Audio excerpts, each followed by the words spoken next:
யாழ் மறையலை தொலைக்காட்சி நேயர்களுக்கு அன்பு வணக்கம். மீண்டும் ஒரு கருத்துக்களம் நிகழ்விலே உங்களை சந்திப்பதில் நாங்கள் மகிழ்ச்சி அடைகின்றோம். மே மாதம் என்று சொன்னால் தமிழ் மக்களால் மறக்க முடியாத ஒரு மாதமாக இருக்கின்றது. பன்னியிலே நடைபெற்ற இறுதி யுத்தத்திலே மக்கள் அளவிட முடியாத அவலங்களை சந்தித்த ஒரு மாதம். ஆயிரக்கணக்கான மக்கள் உயிரிழந்த மாதம். இந்த காலங்களிலே அங்கு துன்பப்பட்ட மக்களோடு மக்களாக தன்னை இணைத்து கொண்டு வாழ்ந்த அருட்தந்தை அண்டன் ஸ்டீபன் அவர்கள் இங்கே வருகை தந்திருக்கின்றார். இந்த துன்பப்பட்ட மக்களுக்கு இறையாட்சி பணியாற்றிய அனுபவமும் அந்த மக்களோடு பயணித்த அனுபவமும் இவருக்கு நிறைவாக இருக்கின்றது. அவரை நான் அன்போடு வரவேற்றுக் கொள்ளுகின்றேன். வணக்கம். வணக்கம். இந்த இறுதிக்கட்ட யுத்தத்திலே நீங்கள் மக்களோடு இருந்திருக்கின்றீர்கள். எப்படி அந்த சூழமைவு அங்கே இருந்தது?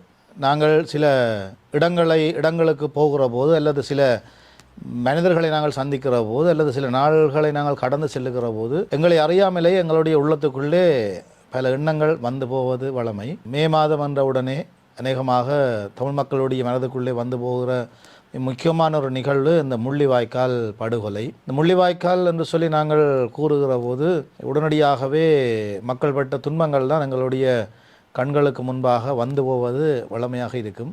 எங்களுடைய இனத்தினுடைய அந்த உச்சக்கட்ட துன்பியல் அனுபவங்கள் சூழ்ந்த இடம்தான் அந்த முள்ளிவாய்க்கால் என்கின்ற ஒரு இடம்.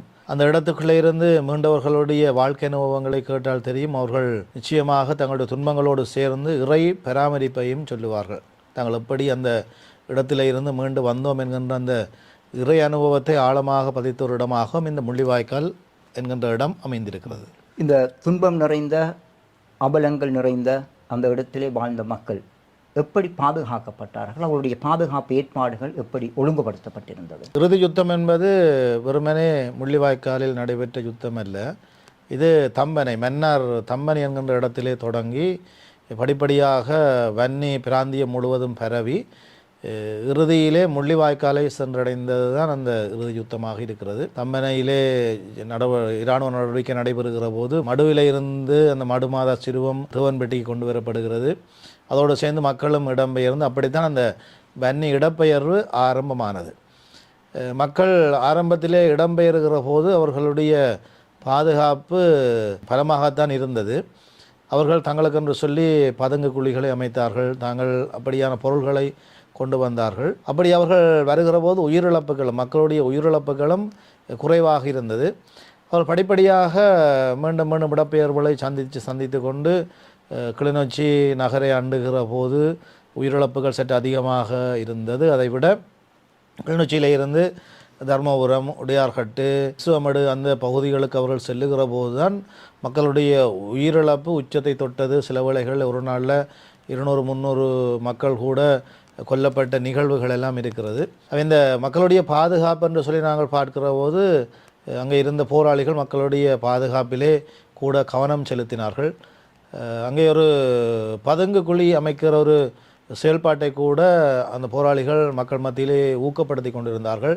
தேவன்பெட்டி அப்படியே வந்து முழங்காவிலை தாண்டு மாங்குள பிரதேசத்துக்கு இந்த சண்டை நகருகிற போது கிளிநொச்சி நகரத்திலே மக்கள் பதுங்கு குழிகளை அமைக்க தொடங்கிவிட்டார்கள். பொதுவான இடங்களில் ஏராளமான பதுங்கு குழிகள் அமைக்கப்பட்டிருக்கும். வீதியாலே போகிறவர்கள் கூட அந்த பதுங்கு அகழிக்குள்ளே பாதுகாப்பு எடுக்கிற நிலைமைகள் எல்லாம் இருந்தது. அந்த இடங்களில் அமைக்கப்பட்ட பதுங்கு அகழிகள் வந்து பாதுகாப்பான பதுங்கு அகழிகளாக இருக்கும். அவர்கள் மண்மூட்டை இந்த மரங்கள் எல்லாம் கட்டித்தான் வைப்பார்கள். மேலே விழுந்தாலும் சில வேளைகளிலே உயிர் ஆபத்து என்பது தடுக்கப்படும். அதைவிட மக்களுடைய பாதுகாப்புக்காக இன்னும் ஒரு விடயத்தை நான் நினைவுபடுத்துகிறேன். இந்த கீஃபிர் கொழும்பிலே இருந்து விமானங்கள் குண்டுவீச்சு விமானங்கள் எழும்புகிற போது மக்களுடைய பாதுகாப்புக்காக கிளிநொச்சி நகரம் அல்லது அந்த நகர பகுதிகளை அண்டி சைரன் என்கின்ற ஒரு சாதனத்தை பொருத்தி வைத்திருந்தார்கள். அந்த பெரிய கோபுரங்கள் அல்லது கிளிநொச்சியில் கூட தண்ணி டேங்குக்கு மேலே அது பொருத்தப்பட்டிருந்தது. நான் நினைக்கிறேன் கொழும்பில் அந்த போர் விமானங்கள் வெளிக்கிடுகிற போது இந்த இடத்துல அவர்கள் அந்த சத்தத்தை போடுவார்கள்.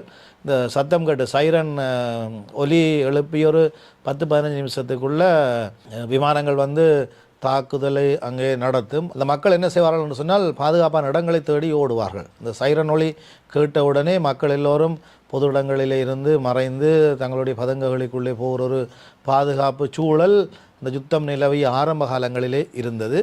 அப்படி பல மக்களை பாதுகாக்க வேண்டும் என்று சொல்லி பல செயல்பாடுகளை அந்த இடத்திலே அங்கே நின்றவர்கள் முன்னெடுத்திருந்தார்கள். அந்த மக்களுடைய இடப்பெயர்வு தொடர்ச்சியாக நடைபெற்று விஸ்வமடு உடையார்கட்டு பகுதிகளை அண்மிக்கிற போது லட்சக்கணக்கான மக்கள் ஒரே இடத்திலே ஒன்றாக இருக்கிற போது மக்களுடைய பாதுகாப்பு அங்கு கேள்விக்குறியாக மாறியது. சில இடங்களில் ஷெல் விழுந்து கூட ஒன்றடியாக 10-15 பேர் இறக்குற ஒரு தன்மை கூட இடம்பெற்றது. இது நினைக்கிறேன் சுதந்திரபுர பகுதியில் தான் முதல் தடவையாக ஒரு ஷெல்லிலேயே பல மக்கள் இறந்த விடயங்கள் எல்லாம் நடைபெற்றது. அதைவிட அந்த உடையார்கட்டு பிரதேசத்திலே ஒரு நாள் காலமே வெள்ளன அடிக்க தொடங்கிய ஷெல் மழையினாலே 100க்கும் அதிகமான மக்கள் வீதிகளிலே கொல்லப்படுகிற நிலைமைகள் கூட அந்த இடத்திலே இருந்தது. அப்படியே உடையார்கட்டை தாண்டி புதுக்குடியிருப்பு, இரணப்பாலை, வலையர்மடம், முள்ளிவாய்க்கால் என்று சொல்லி வருகிற போது மக்களுக்கு எந்த விதமான பாதுகாப்பும் இல்லாத ஒரு கட்டம். பதங்ககளிகளை அந்த சதுப்பு நிலங்களில் அமைக்க முடியாது.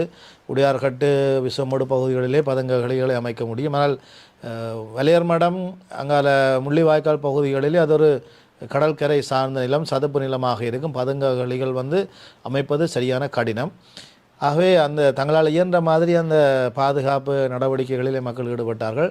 இறுதி காலங்களிலே அந்த இடங்களிலே உரப்பை எடுப்பது சரியான கஷ்டம். அப்போ மக்கள் என்ன செய்தார்கள் என்று சொன்னால், தங்களுடைய சீலைகளைத்தான் வெட்டி பைகளாக மாற்றி அதுக்குள்ளே மண்ணுகளை போட்டு தாங்கள் படுக்கிற இடங்களை சுற்றி வச்சு பாதுகாப்பாக அந்த இடங்களை அமைத்து கொள்வார்கள்.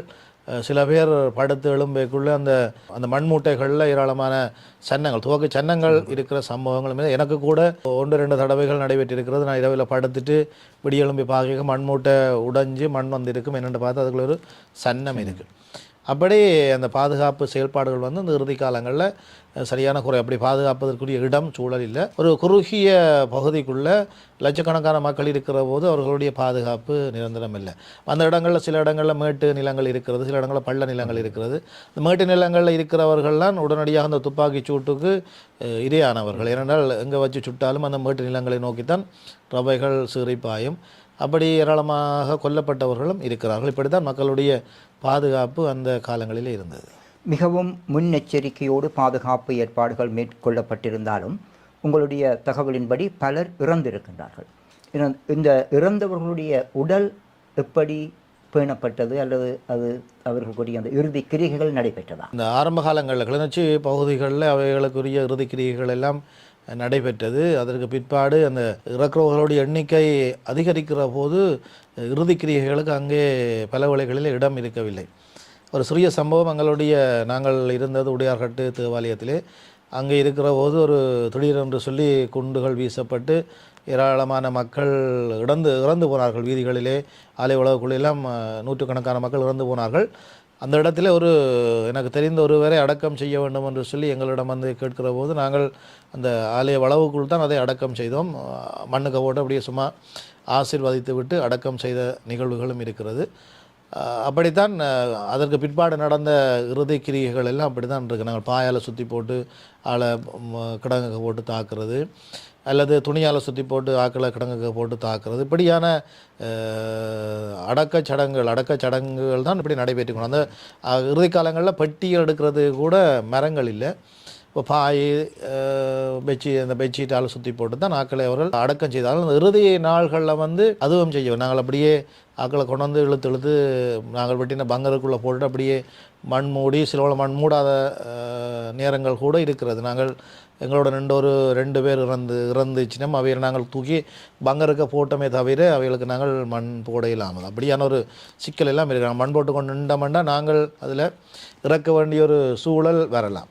இந்த இறுதி கிரியைகள் என்னது இப்படித்தான் அங்கே நடந்தது. ஆரம்பத்திலே வடிவாக அழகாக செய்யப்பட்டது. பிறகு சண்டைகள் எல்லாம் அதிகமாக வருகிற போது, மக்கள் உயிரிழப்பு அதிகமாக வருகிற போது இந்த இறுதி அடக்கச்சடங்குக்கெல்லாம் அங்கே இடமில்லை. இருக்கிறத சுற்றி போட அப்படியே சில இடங்களில் ஆக்கள் ஒன்றாக இருந்து இறந்த பிற்பாடு அவர்கள் அப்படியே அந்த உடலங்களை கூட விட்டு அப்படியே தங்களுடைய பாதுகாப்பை தேடி ஓடிய சம்பவங்களும் இருக்கிறது. அவர்களுடைய உடல்கள் அப்படியே அழுகி அப்படியே உக்கி இருக்கும் என்று நாங்கள் நினைக்கிறோம். நிச்சயமாக இவ்வளவு பேர் இறந்த இடத்திலே அதிலும் பார்க்க அதிகமானவர்கள் காயப்பட்டிருப்பார்கள். அவர்களுடைய மருத்துவ பராமரிப்பு அல்லது சிகிச்சை முறைகள் எப்படி அமைந்திருந்தது? காயப்பட்டவர்கள் என்று சொல்லி நாங்கள் பார்க்கிற போது ஓமந்தைக்குள்ளால் காயப்பட்டவர்களை கொண்டு போகிற ஒரு நடைமுறை இருந்தது. கிளிநொச்சி வைத்தியசாலையிலிருந்து காயப்பட்டாக்களை கொண்டு போகிறது. அதே போல் கிளிநொச்சி வைத்தியசாலை முற்றுமுழுதாக இராணுவ கட்டுப்பாட்டுக்குள் வந்த பிறகு புதுக்குடியிருப்பு வைத்தியசாலையில் இருந்து கூட காயப்பட்டவர்களை வாகன தொடரணி ஊடாக ஐசிஆர்சியினுடைய மத்தியஸ்தத்துடன் ஓமந்தை ஊடாக வவுனியா கொண்டு போய் காயப்பட்டவர்களுக்கு சிகிச்சை அளிக்கிற நிகழ்வுகள் நடைபெற்றது. ஆனால் பிறகு ஓமந்தை இல்லாமல் மூடப்பட்ட பிறகு காயப்பட்டவர்கள் ஒரு பயங்கரமான நெருக்கடிக்குள்ளே இருந்த சமயத்திலே வெளியிடங்களில் இருக்கிறவர்கள் அரசாங்கத்தோடு கதைத்து ஐசிஆர்சியினுடைய மத்தியஸ்தத்தோடு ஒரு கப்பல் சேவை ஒன்றை ஆரம்பித்தார்கள். அந்த கப்பல் மாத்தளன் பகுதியிலான் முதல் இறங்கியது. ஆகவே அந்த மாத்தளன் பகுதியிலே கொண்டு போய் காயப்பட்டவர்களை ஒரு சின்ன வள்ளத்துக்குள் ஏற்றி அந்த கப்பல் கரைக்கு வராது. கரைக்கு வரும் அளவிற்கு அங்கே இடங்கள் சரியாக இல்லை. அது நடுக்கடலில் நிற்கும், நடுக்கடல் கொஞ்சம் தள்ளி நிற்கும். அப்போ காயப்பட்டவர்களை கொண்டு வள்ளத்திலே ஏற்றி அந்த வள்ளத்தை கப்பலுக்கிட்ட கொண்டு போய் வச்சு அந்த கப்பலில் வள்ளத்தில் இருந்து தான் காயப்பட்டவர்களை மேலே ஏற்றி வரலாம். அப்படியான நிகழ்வுகள் 4-5 தடவைகள் நடைபெற்றது. இறுதிக்கட்ட யுத்தம் நடக்கிற போது கூட காயப்பட்டவர்களை ஏற்றி போகிறதுக்கு ஐசிஆர்சி கப்பல் வந்தது. ஆனால் அந்த உச்சகட்டமாக சண்டை மும்மரம் அடைகிற போது அந்த கப்பலை கூட உள்ளுக்கு கொண்டு வர்றதுக்குரிய பாதுகாப்பு அனுமதிகள் இல்லாத பட்சத்தில் அந்த கப்பல் ஒரு தடவை பார்த்துட்டு அப்படியே திரும்பி போன சம்பவங்களும் இருக்கிறது. காயப்பட்டவர்கள் என்று சொல்லி நாங்கள் பார்க்கிற போது இது இப்படி தான் நடக்கும். அந்த கப்பல் வருகுது என்று சொல்லி ஐசிஆர்சி பணியாளர்களுக்கு தகவல் கிடைக்கும். அவர்கள் என்ன செய்வார்கள் என்று சொன்னால் கப்பல் வருகிற இடத்தை ஆயத்தப்படுத்துவார்கள். வீதிகள் முழுக்க மக்களுடைய கூடாரங்கள், மக்கள் தான் இருப்பார்கள். ஆகவே இந்த சொற்ப நேரத்துக்குள்ள மிகவும் அதிகமான காயப்பட்ட ஆட்களை கப்பலுக்குள் ஏற்ற வேண்டும் என்றால் வீதிகள் எல்லாம் சரியாக ஒழுங்குபடுத்தப்பட வேண்டும். அந்த பணியை காவல்துறையினர் செய்தார்கள். அவர்கள் கப்பல் வருகிற செய்தி கேட்ட உடனேயே அந்த வீதிகள், அந்த வைத்தியசாலையிலிருந்து கப்பலுக்கு போகிற வீதிகளை அவர்கள் கிளிய பண்ணுவார்கள். அவர்கள் எல்லாத்தையும் ஒழுங்குபடுத்துவார்கள். ஆக்களை அந்த இடத்துலேருந்து அகற்றி, வாகனங்களை அகற்றி மிக வேகமாக அந்த நோயாளர் காவு வண்டியிலே மக்களை கொண்டு போய் அங்கால கொண்டு போகணுமன்றதில் அவர்கள் குறியாக இருந்தார்கள். டிராக்டர், லேண்ட் மாஸ்டர் அந்த வாகனங்களில் கூட மக்கள் காயப்பட்டவர்களை கொண்டு போய் கடற்கரையில் இருந்து வள்ளங்களில் ஏற்றி கொண்டு போகிற நிலைமைகள் எல்லாம் இருக்கிறது. இந்த அப்படியான சம்பவங்கள் அந்த கப்பல் வருகிற போது மக்களுடைய மனதிலே ஒரு சின்ன ஓய்வு மாதிரி வரும். அது என்னென்னா ஒரு தரம் சண்டை பிடிக்க மாட்டாங்க, ஷெல்லடி குறைவாக இருக்கும் என்று சொல்லி மக்களுடைய மனதுக்குள்ளே ஒரு ஆசை இருக்கும். அவர்கள் அந்த நேரங்கள்லாம் சுதந்திரமாக வெளியிலே போய் வருவார்கள். இருந்தாலும் 1-2 செல் பக்கத்தில் விழும் ரவுண்ட்ஸுகள் எல்லாம் வரும். ஆனால் அந்த உச்சக்கட்ட தாக்குதல் நடைபெறாது. இந்த மக்கள் பார்த்து கொண்டிருப்பார்கள் எப்போது கப்பல் வருமான். அவர்களுக்கு ஆக்களை ஏற்றுறதுக்கு அப்பால் அந்த சண்டைகள் எல்லாம் குறையும் என்ற ஒரு எண்ணம் இருந்தபடியால் கப்பலுடைய வரவை கூட அந்த இடங்களில் இருந்த மக்கள் பார்த்து கொண்டு இருந்தார்கள். அப்படியான சூழல் எல்லாம் இருக்கிறது. இவ்வளவு தூரம் காயப்பட்டவர்களை கப்பலில் அனுப்பி மருத்துவம் பார்க்கப்பட்டிருக்கிறது. நான் நினைக்கிறேன் முழுமையாக அனுப்பியிருக்க மாட்டார்கள். இங்கும் பல காயப்பட்டவர்கள் இருந்திருப்பார்கள். அவர்களுக்குரிய மருத்துவ முறை அல்லது மருத்துவ பணியாளர்கள், மருந்துகள் எப்படி கிடைத்ததா அல்லது என்ன மாதிரி அதை சமாளித்தார்கள்? முதல் ஒரு முதலுதவி சிகிச்சை மாதிரி தான் அங்கே அது நடக்கும். சிலது ஆப்ரேஷன் எல்லாம் சில இடங்களில் செய்து சக்ஸஸ் ஆகுது நடந்த அவற்றிலிருந்த போதிய மருத்துவ வசதி இல்லை. இருந்தாலும் தங்கள்கிட்ட இருந்த மருத்துவ வசதியை வச்சு மருத்துவ போராளிகளும் அந்த இடத்துல வேலை செய்த வைத்தியர்களும் காயப்பட்டவர்களுக்கு உடனடியாகவே சிகிச்சை கொடுத்திருக்கிறார்கள். காயப்பட்ட அங்கங்களை அகற்றி அவர்களுடைய உயிரை காத்திருக்கிறார்கள். இந்த மருத்துவ பணி அந்த காலத்தில் மிக மிக உச்சமாக போற்றப்பட்ட ஒரு பணி. மருத்துவர்கள்லாம் மக்களுடைய அரணாகவும் இருந்தார்கள்.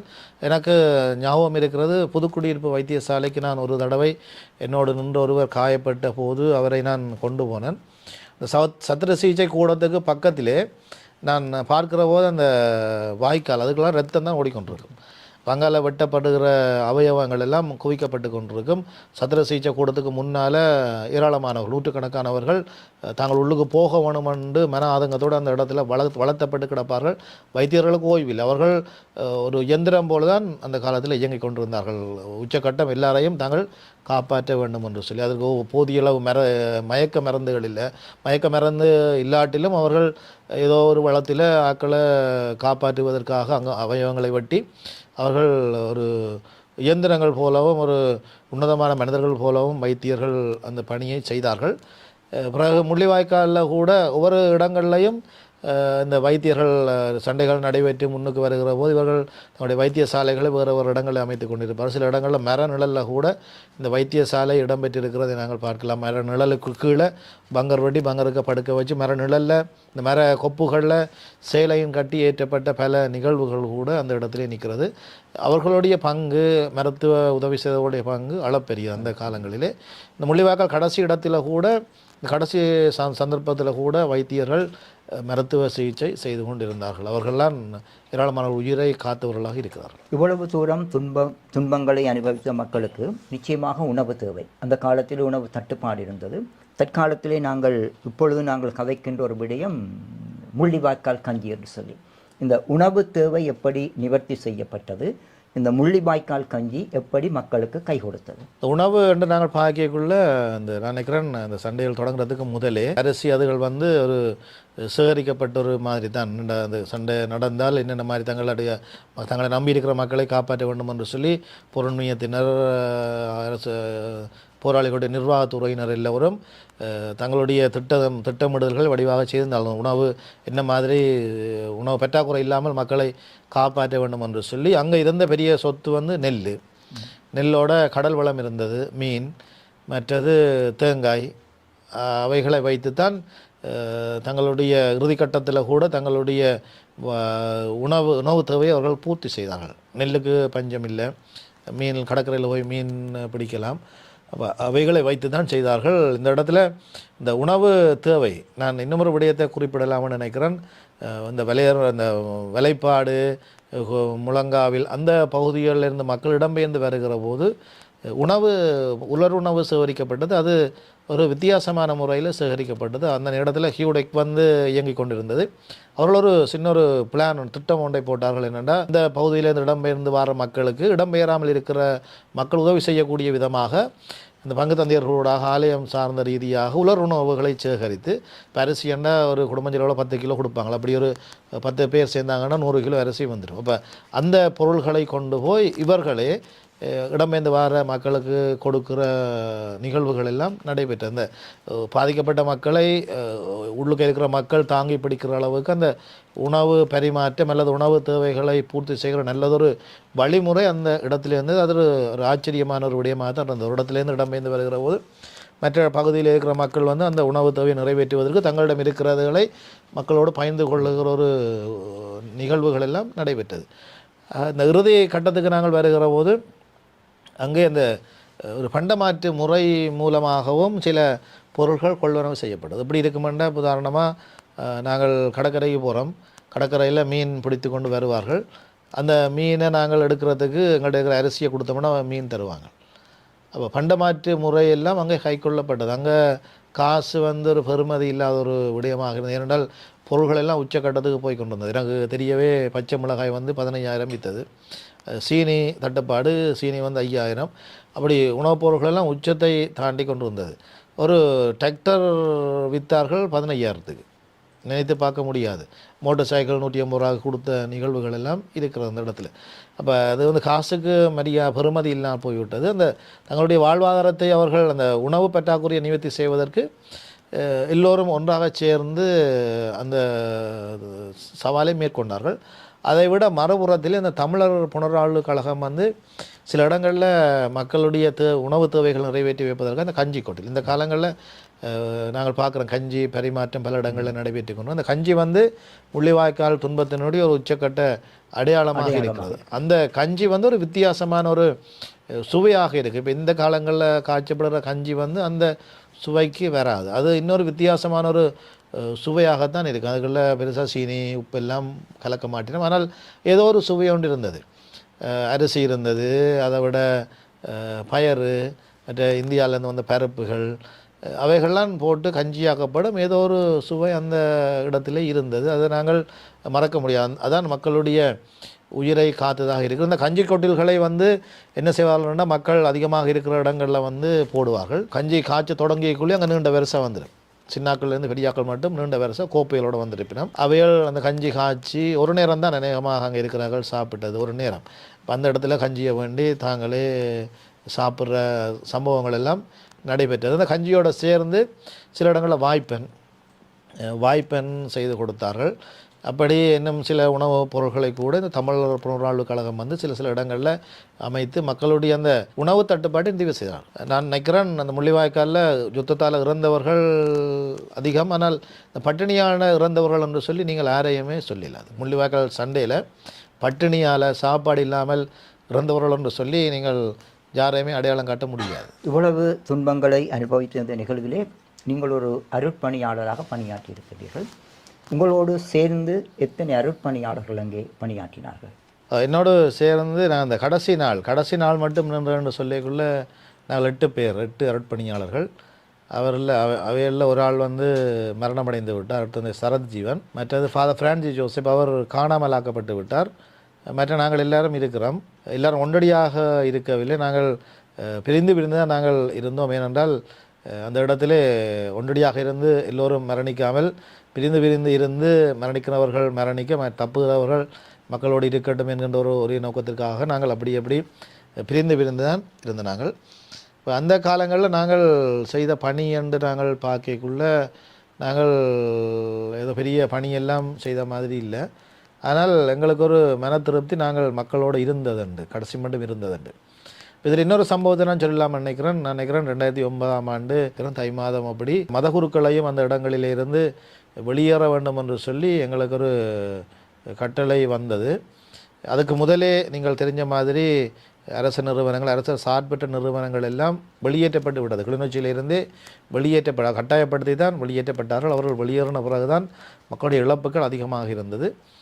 அப்போ இப்படி இருக்கிற பொழுது எங்களுக்கும் ஒரு அறிவித்தல் தரப்படுகிறது, மதகுருக்களும் அந்த இடத்துல இருந்து வெளியேற வேண்டும் என்று சொல்லி. நாங்கள் வந்து மக்களோடு இருந்த நாங்கள் அப்போ அவைகளோட கடைசி மட்டும் இருக்கிறேன்னு நாங்கள் தீர்மானித்த நாங்கள் அந்த நேரத்தில் இன்னும் பல அருட்தந்தையர்கள் எங்களோடு இருந்தார்கள். அதில் ஃபாதர் ஜேம்ஸ் பத்தினார், அவர் காயப்பட்டு பிற்பாடு வெளியிலே வந்து விட்டார்.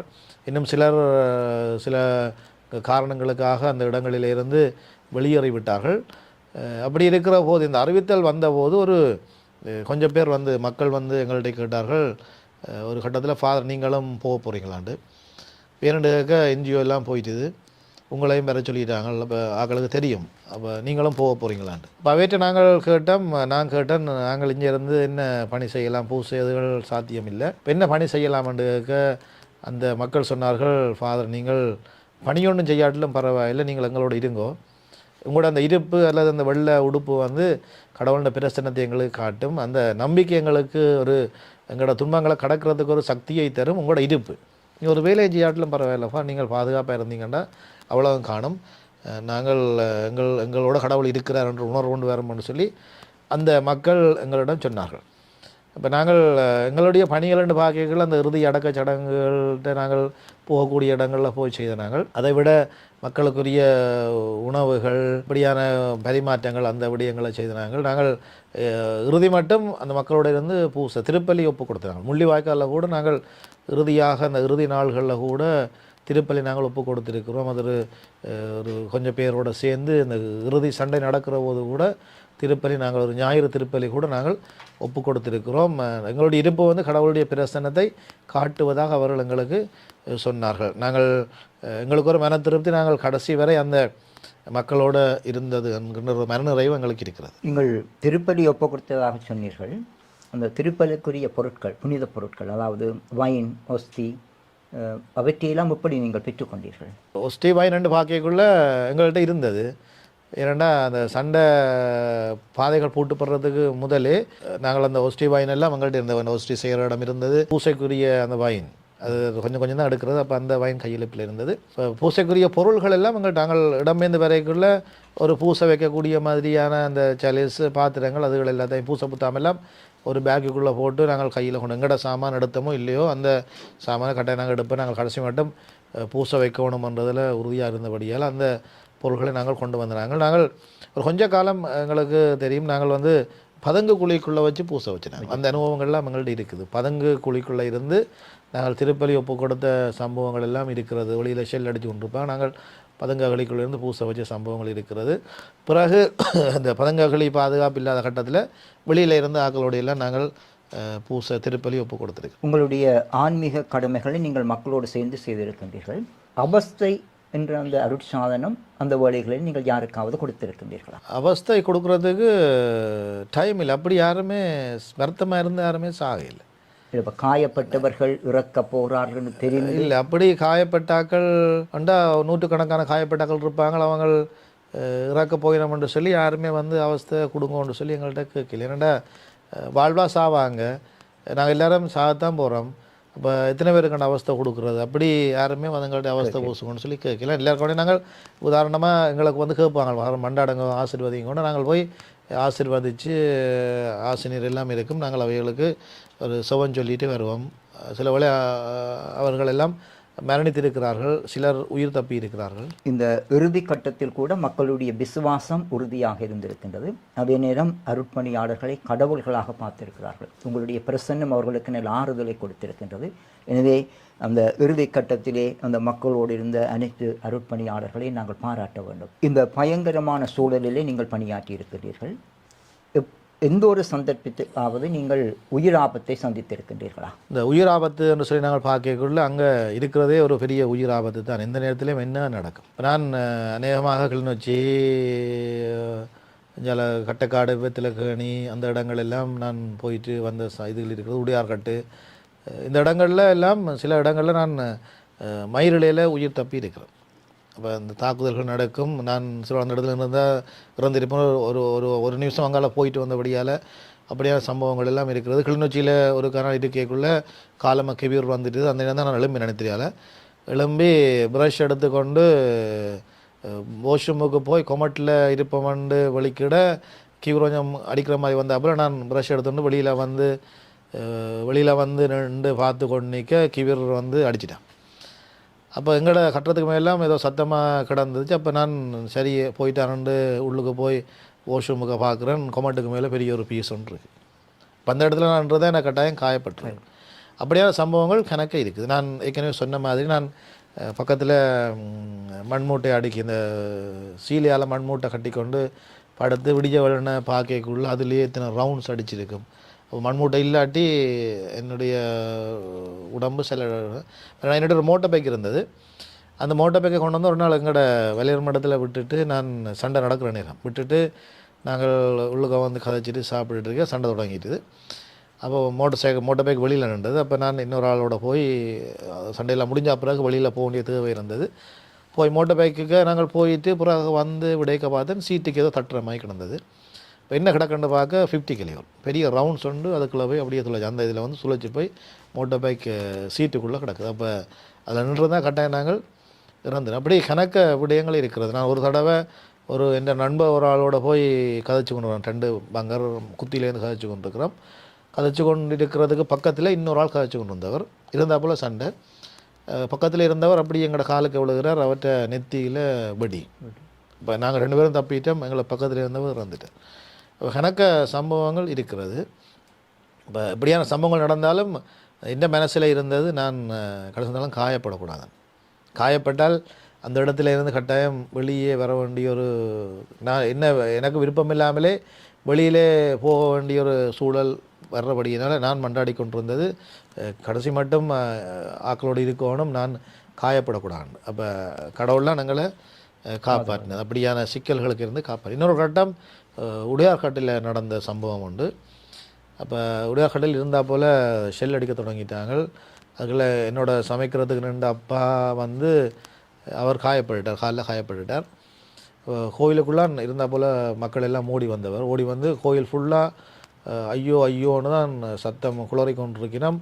கோயிலை சுற்றி விழுது, ரோட்டில் விழுது, எங்களோட கண்ணுக்கு முன்னால் விழுது, ஆக்கள் எல்லாம் சாகுறாங்க, அங்கே இங்கெல்லாம் பதளிக்கு ஓடுறாங்க. அது ஒரு சினிமா படங்களில் வார மாதிரி தான் இருந்தது. அப்போ நான் கோயிலுக்குள்ளே எந்த பண்ண போயக்குள்ளே அங்கே இருக்கிறாங்களாம் கத்திக்கணும், ஐயோ ஐயோன்னு கத்தி கொண்டு இருக்கிறாங்க. அப்போ அந்த இடத்துல எந்த மைண்ட் சொன்னது, இந்த கத்தல் எல்லாத்தையும் கத்துற சத்தம் எல்லாத்தையும் வேறு சத்தமாக மாற்றணும்னு. அப்போ உடனடியாக நான் என்ன செய்தேன்னு இந்த பொக்கைட்டுக்கு சேமாலை இருந்தேன். அந்த சேமாலையை கையில் எடுத்து நான் நேரம் கோயிலுக்கு ரெண்டு கொண்டு சேமாலை சொல்லுவோமான்னு சொல்லி நான் சேமாலையை தொடக்க அந்த ஐயோன்ற சத்தமெல்லாம் அப்படியே இல்லாமல் போய் இல்லைன்னு சேமாலை சொல்கிறேன். அப்படியான சம்பவங்கள் கணக்கே இருக்குது. நாங்கள் கடைசி நாள் எல்லாம் இந்த வலியர் மடத்தில் நடந்த ஒரு சம்பவம். அது நாங்கள் பங்கருக்க இருக்கிறோம். ஒரு பின்னேரம் ஒரு 5 மணிக்கு தான் பங்கருக்க போனாங்க. 5 மணிக்கு போயக்குள்ளே இருந்த வெளிச்சூழல் எங்களுக்கு தெரியும். 20 ரூபா செல்லடி. இப்போ நாங்கள் எங்களுக்கிட்ட இந்த பங்கருக்க இருந்த ஒரு வாகனம் பற்றி எரியுது. எங்களுக்கிட்ட ஒரு 10 மீட்டர் தள்ளி இருந்தது. இப்போ அதை இலக்கு வச்சு தான் குண்டுகள் எல்லாம் வீசப்படுது. அந்த நேரம் நாங்கள் பங்கருக்கு இருந்து செய்த வேலை சேமால சொன்னாங்க. இப்போ அதுக்கு இருக்கிற எல்லாரும் சேர்ந்து சேமால சொன்னாங்க.